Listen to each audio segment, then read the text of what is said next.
Untuk acara selanjutnya yaitu sambutan yang pertama akan disampaikan oleh guru kita bersama Al-Mukarram Bapak Ustadz Zaidan Fikri SSMAG selaku Dewan Guru di Mushola Syariah. Untuk itu waktu dan tempat kami persilakan kepada guru kita Al-Mukarram Bapak Ustadz Zaidan Fikri. Sallu ala Muhammad.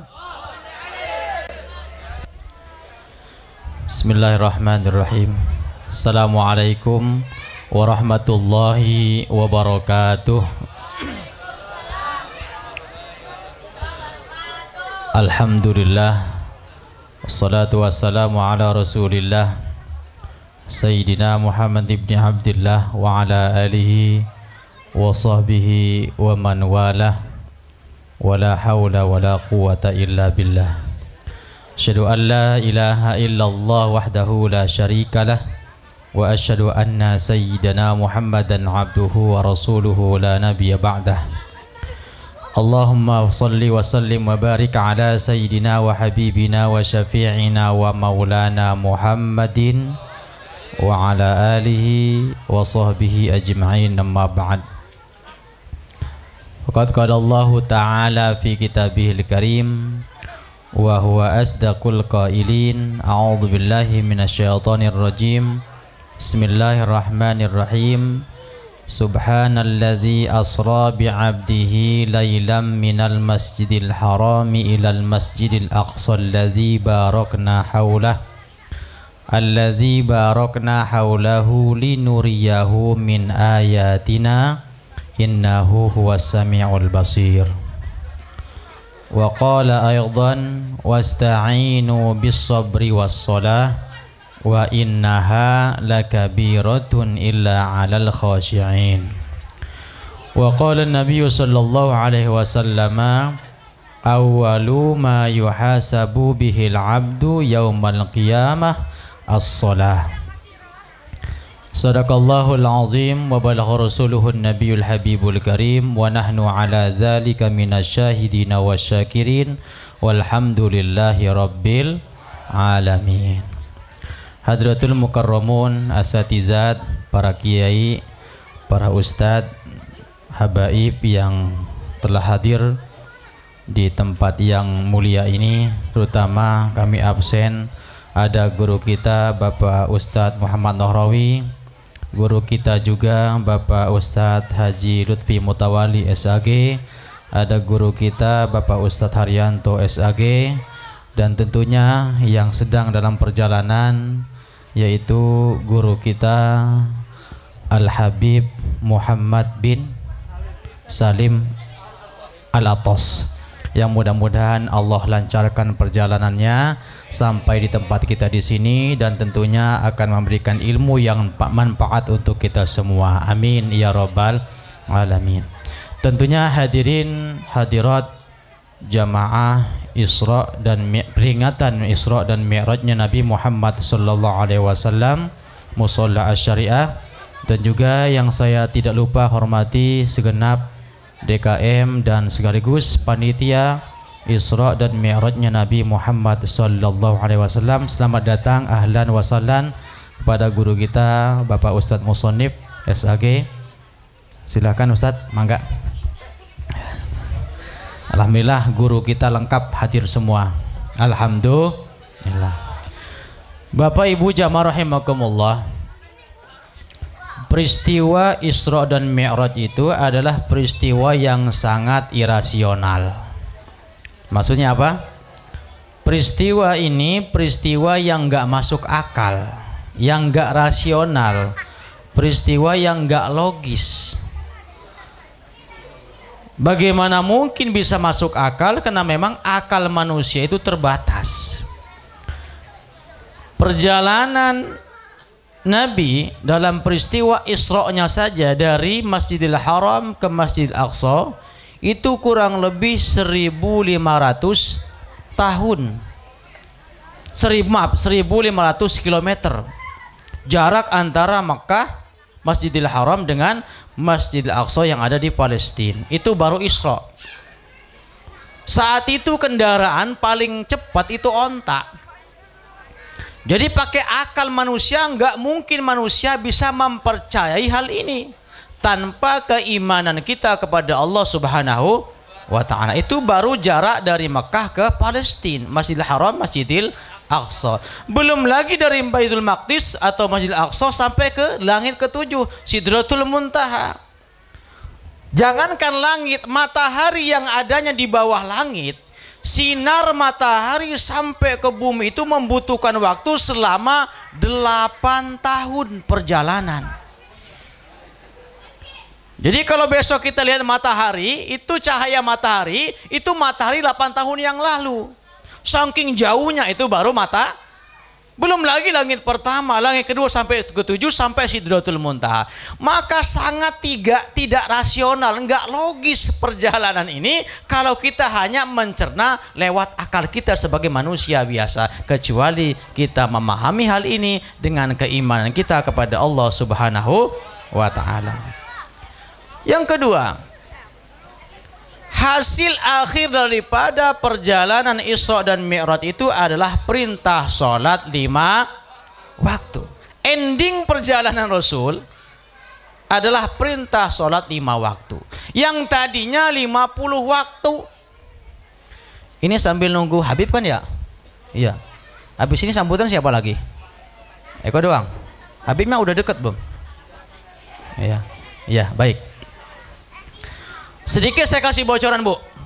Yang belum tahu nih, buruk kendaraan Rasul ketika Isra dan Mi'raj itu, kalau gedenya itu antara bagol, kuda kecil, dengan himar, keledai. Ya kira-kira kuda yang enggak gede banget lah. Itu kata Nabi dalam Sahih Muslim, buruk atau bagol yang lebih besar daripada himar itu, ketika dia melangkah, kecepatannya sejauh mata memandang. Cus! Saking cepatnya.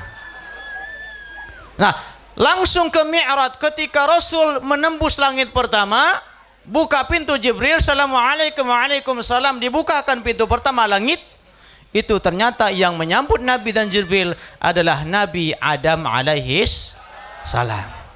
Naik lagi, cus! Langit kedua. Assalamualaikum, waalaikumsalam. Siapa di sana? Saya Jibril. Ama siapa Bril? Ama Muhammad. Sudah ada izin belum? Sudah diutus belum Muhammad? Sudah.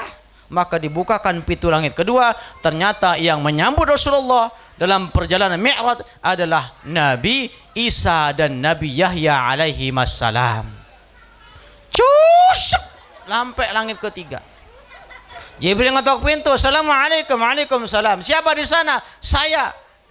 Saya siapa? Jibril. Ama siapa Bril? Ama Muhammad. Apakah Muhammad telah diutus? Sudah. Maka dibukakan pintu langit ketiga, ternyata yang nyambut Nabi adalah Nabi Yusuf alaihi salam. Dan ternyata kata Nabi, kegantengan Nabi Yusuf itu luar biasa. Separuh keindahan itu punyanya Nabi Yusuf. Separuh. Jadi kalau ada kegantengan manusia, separuhnya Nabi Yusuf, separuhnya punya saya. Bareng-bareng. Saking gantengnya Nabi Yusuf. Maka Nabi Yusuf juga mendoakan Rasulullah. Cusep langit keempat. Ini kenapa disampaikan? Takutnya ntar Habib lupa nggak disampaikan. Nah, karena Habib mungkin menyampaikan yang lebih penting. Ini sejarah. Di langit keempat Jibril ketok pintu. Assalamualaikum, waalaikumsalam. Siapa di sana? Saya Jibril. Ama siapa Bril? Ama Muhammad. Apakah Muhammad sudah ada izin? Sudah. Maka dibukakan pintu yang langit keempat, dan ternyata yang menyambut Nabi di langit keempat adalah Nabi Idris alaihis. Coba ulang. Langit pertama siapa? Nabi. Langit kedua Nabi Isa dan Yahya. Langit ketiga Nabi Yusuf alaih. Langit keempat Nabi Idris. Sekarang ke 5. Cus, cepet langsung naik ke langit kelima. Jibril ketok pintu. Assalamualaikum, waalaikumsalam. Ada siapa di sana? Saya Jibril. Ama siapa Bril? Ama Muhammad. Udah diutus belum? Udah dong. Maka dibukalah pintu langit kelima, dan ternyata yang nyambut Nabi adalah Nabi Harun alaihis salam. Terus keberapa? Ke-6. Syuk. Nyampe langit ke-6. Ketok pintu, assalamualaikum. Waalaikumsalam. Siapa di sana? Saya Jibril. Sama siapa Jibril? Muhammad. Udah diutus belum? Udah dong. Maka dibukakan pintu langit ke-6 dan ternyata yang nyambut Nabi adalah Nabi Musa alaihis salam. Puncaknya langit ke nyampe langit ke-7. Buruk cepet. Dibuka langit ke-7, diketok sama Jibril. Assalamualaikum. Waalaikumsalam. Ada siapa di sana? Saya Jibril. Sama siapa Jibril? Muhammad. Udah diutus belum? Udah dong. Ternyata yang nyambut Nabi di langit ke-7 adalah Nabi Ibrahim alaihis salam Khalilullah. Dah mentok langit ke-7. Kemudian Rasul meneruskan perjalanan ke Sidratul Muntaha. Apa itu Sidratul Muntaha? Ayo. Sidratul Muntaha, sidrin itu namanya pohon bidara. Sidratul Muntaha itu pohonnya akarnya di langit ke-6, daunnya menembus ke langit ke-7. Saking gedenya. Satu daun Sidratul Muntaha itu bisa menutupi dunia, saking besarnya. Nah, Sidratul Muntaha artinya batas akhir, pohon yang menjadi pembatas kehidupan. Jadi semua makhluk hidup yang naik ke atas mentok di Sidratul Muntaha. Nah, jadi ketika Rasul ngetok pintu langit pertama, kedua, ketiga sampai ke-7 ada yang jawab. Ketika Rasul mengetok pintu Sidratul Muntaha, enggak ada yang jawab salam Nabi. Assalamualaikum, diem. Assalamualaikum, diem. Assalamualaikum, diem. Lalu Rasul curhat kepada Jibril. Bril, macam mana nih Bril? Kayak Upin-Ipin ya, macam mana? Ini enggak ada yang jawab Bril. Muhammad, assalam, ucapkanlah salam. Alapan udah, assalamualaikum. Bukan begitu cara ngetok pintu Sidratul Muntaha. Nih caranya nih. Kalau ketika kamu ngetok pintu langit pertama, itu masih ada manusia. Itu Nabi Adam. Kedua manusia. Sampai langit ke-7 Nabi Ibrahim manusia. Yang ini bukan nggak ada lagi manusia. Sidratul Muntaha itu ya kepunyaannya Allah. Allah yang jawab. Salamnya bukan assalamualaikum. Karena assalamualaikum itu untuk Apa salamnya Bril? Jibril ngasih tahu. Ucapkanlah at-tahiyatul mubarakatus salawatut thayyibah. Kapan itu dibaca? Kapan dibaca? Ini sejarah biar kita tahu. Jadi ketika kita duduk tasyahud atau tahiyat, kita pertama sedang menyaksikan rekaman ulang percakapan Allah dengan Rasulullah dalam peristiwa Mi'raj. Salamu alaika, ketika Nabi mengucapkan at-tahiyatul mubarakatus salawatut thayyibatulillah.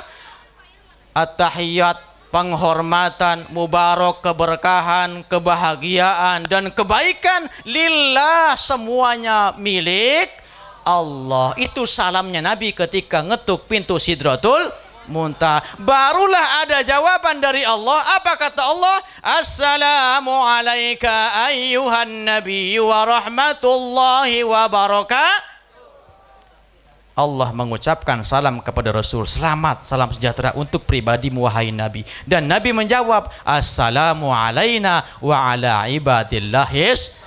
Itulah sekelumit kisah daripada perjalanan Isra dan Mi'raj Nabi Muhammad sallallahu alaihi wasallam. Dan akhirnya adalah perintah salat 50.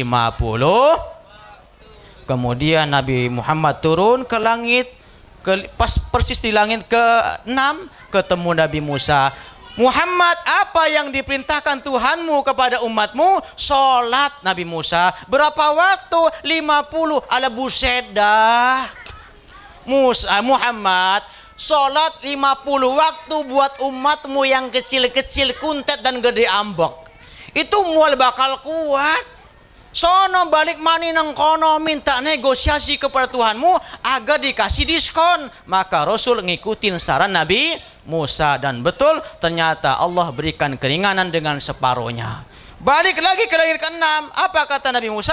Macam mana Muhammad dapat keringanan? Berapa diskonnya? Separuhnya. Ala buset dah, masih banyak Muhammad. Balik lagi nengkono, balik lagi minta nego lagi sama Tuhanmu, kurangin lagi karena umatku itu besar-besar, nggak kuat ibadah segitu banyak. Apalagi umatmu yang kecil-kecil, taraweh aja imamnya belum kelar, ditinggal pulang. Iya Pak ya. Itu kebanyakan Muhammad. Maka Rasul pun balik lagi negosiasi. Akhirnya Allah berikan keringanan, yaitu 5 waktu. Sampai langit ke-6 lagi ditanya lagi, bagaimana Muhammad? Udah dikurangin. Berapa waktu? 5 waktu. Lah buset dah, itu masih banyak Muhammad. Sono minta kurangin lagi. Apa kata Nabi Musa? Kata Tuhanku, 5 waktu itu sama dengan 50 waktu. Alhamdulillah, sama sekali fadilahnya Allah tidak kurangi. Inilah kemuliaannya umat Nabi Muhammad sallallahu alaihi. Maka alangkah naibnya, lucu dan nestapa jika ada orang Islam yang masih meninggalkan sholat 5 waktu. Demikianlah, semoga manfaat apa yang saya sampaikan, dan tentunya semoga dengan peringatan Isra Mi'raj ini kualitas dan kuantitas sholat kita semakin bagus. Amin ya rabbal alamin. Wallahu muwaffiq ila aqwamit thoriq. Assalamualaikum warahmatullahi wabarakatuh.